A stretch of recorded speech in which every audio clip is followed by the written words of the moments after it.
So imong makatiguhan ron or imong makita kung saan pag-set up ang bag-o nga kung like na project nga i-turnover ang saan pag-set up. Natay gitawag nga boilerplate, maka-access na kay nga ni pohon pero mao ni among diri na mo ipambutang every time nami. Imagine na nga sa imo local WP ni. Pwede ra mi makaingon i-clone na mga site mo na pero nami boilerplate diri. Sabot ang boilerplate murag ready-made na. Naka-set up ng WordPress, ka-set up ng breaks, ka-set up ng mga settings para na imo na laman is i-add ko sa kuwang. So nahuman ako fire bag-o nga kuan nga boilerplate. Ang sunod na horon kay ang pag-set up na pod sa mga pages sa ijang header. So kini nga boilerplate na say header daan, na header, na footer, sa mo nang gitawag sa boilerplate. Karon nagihatag ang kliyente nga sundugon.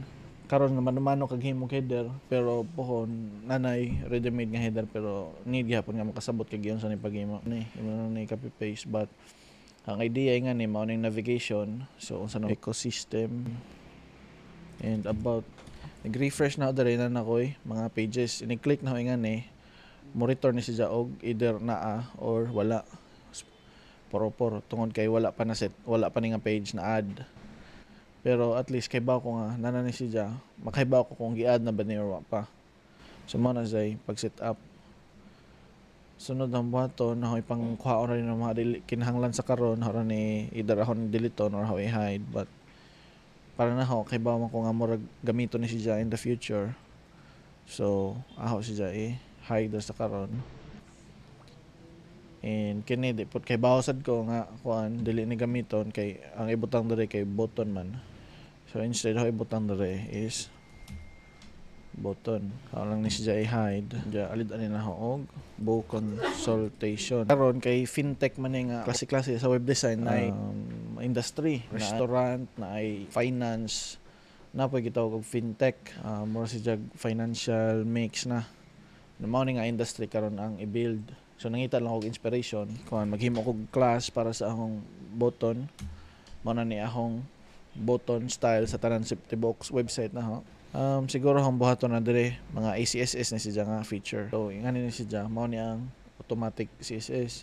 Ang dire, ang imo rang i-set dire sa elements, container, variable. Kini siya nga variable gikan ni siya dire sa ACSS kung unsay imong i-set dire So kung unsay i-set dire mao mo reflect dire sa variable, mao mag-contain na niya. Diya double check lang pud na sa breakpoints. Kay usahay naka-on XXL na doble na. And then ang home breakpoint double check po na ako, make sure na ako nga ang pinaka-maximum na ako nga kuan kay one match sa gi-assign dire content with. So hindi na mano-mano i-match na ako. Diya sa pag-set up sa custom breakpoint pod, panglitan breakpoints, mag-minus ra kag 1 dire So kung 1 to 79, 1 to 80 dire, 1 to 79 dire. 992, 991 dire sa L na L, M, S, XS. Nana jay purpose kay inig ano nga mga breakpoint na may mga S, XS naminaw na siya nga na save. Sunod nga na koy kuan heading sa logo na pud ko. Wala man sila logo nga gihatag pa. Akong buhaton ron is magamit na lang sa ako og kuan font. Na koy kuan gamiton nga site nga mangita og mga font pair kani fontpair.co kasagaran nga mga fintech ang ijang style kay Oswald ang ijang heading yan na Oswald unless nag-specify ang kliyente nga mao gamiton kung wala magbagay-bagay ra ka depende sa imong nakita nga inspiration pwede ka ning dire ka makuha kung sila gamit pero ganahan ko Oswald ang gamiton heading Oswald tapos ahong text kay enter gamit na po enter heading kana sakto na yun na 500 save na ho. And since wala pa man sila logo makita ganing gaani theme options kay mostly mo gamit naman kag boilerplate jud mao ni ang settings sa mga global nga settings sa website na dire header logo for example aron ang tanggalon mapiktuhan po na dire ang ijang ma-default kung say nga sa site pero wala man na specify na ho. Pwede sad ko mag-generate og logo gagamit kog Canva kay para ang ahong siya landscape pataas. So mo na jay sample nga proseso sa mag-generate siya dira kay bawo naman ko sa magiging size ni 500 by 200 pinataas resize this design. Karon Mag-set up na bugo sa ijang color, unsay color sa website. Na may gihatag nga gi-generate dire, orange may murag silbing main, kana na may akong gamiton. Mao na ijang gihatag. Download na ho, ano na akong ibutang dire.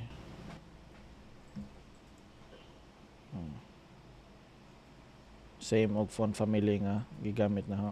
Di ako magbutang ganing kog logo, make sure na ho nga dikit na sa tanan. So butang na tog 180 siguro, around 70. Save na ho. SVG kasagaran na akong gamiton kay piti ba? Mao na akong gamiton dire. Add image, update. Niganhin na ho nanakoy logo. Karon maka-encounter ganing kay ngani nga wa pod ninggana dire. Ja, ninggana dire ang font pero dire kay wa. So ang buhaton niya na gani nga ninggana dire sa back sa editor pero wala dire. Mayon na ka dire. Settings, template style, typography. Imo ra ilaman i-set dire. Enter. So padadyon tag setup diri sa unsay mga tandugon kanang mag-setup nag-site. So sunod color. So orange. So mao ni ijang color primary ni ja butang ani mo. May gamit kag primary kung unsay murag prominent ni ja nga color. Pero mao na lang na gamiton na nga secondary.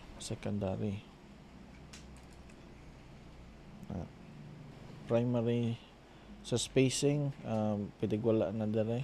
Sabot nga ni left and right nga spacing sa mobile, left and right nga spacing sa desktop kana siya.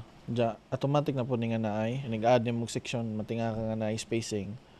Tungod na ingani. Kani black padding section space M. Nana sila mga value tanan inig kung unsay soda na. Sunod na akong utrohon kay ang button. Kung kini magong CSS kay framework kasi dyan sa mga ready-made na nga mga style para sa button pero di ko mo gamit nga na kay default ra basic ra. So na i-off na siya para dili siya i-load ang mga unnecessary. Sunod is ang background usually change siya ingog white kaadyo. Usahay ko haon na ho dire. Kana yung background may pagka off-white siya. Fa. Ang gamiton diri nga background is kana dili siya pure nga white.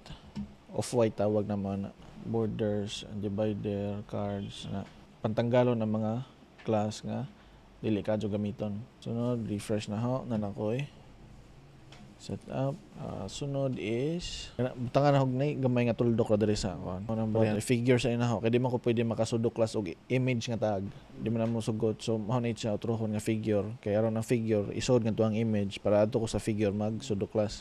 So ana before position silhouette ang figure na siya default nga position nga relative so di na tayo labtan. Ganahan ko og width nga 3 pixel siguro, the height nga 3 pixel, ang ijang border radius pwede 100% or 100 Vmax. Ang background kay primary. Ibutang na ho siya sa bottom 0, right 0. Naada nimo tanan. Feeling nimo nga happy na ka sa imong mga naa, wala gihapon sa ni show. Mao na nang time nga i-inspect nimo.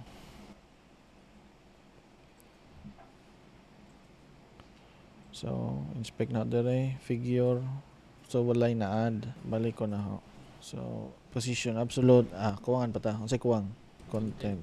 Matay content. Nanay gamay ning gawas. So, ato lang na siya ibutang diri sa pinaka. Igawas na. So, magamit ka og left. 100%. Ija na igawas. Unja, ibuwag na pa jud gamay. Mo calculate na ko. 100% plus mga 2 pixel guro. Ana. Unja sa bottom pod isara pod na ho gamay. Moingon na siguro mga 5 pixel guro. Unja padak-an na ho gamay border region ta. So nanata ka-add na tayo nga na. Sunod nga may tabo ron. Manhin ako sa edit with bricks. Sa homepage mag-add na ko dire sa first nga section. Kana homepage section. Napuyo sahay kung wadyo ko kay ba unsay akong buhaton. Pang-add na ho tanang daan na mga section. So home ni siyang expertise, unja services, onboard programs. Do kalibog sa WordPress o Bricks. Tanan nga website nga gipanghimo na nag-host mi sa Bricks aw sa WordPress. Pero pag build na mo among gamit Bricks para mapadali na kani nga interface na mo patungod ni sa Bricks. Mao ni itsura sa walay Bricks. Kanang WordPress sa siya.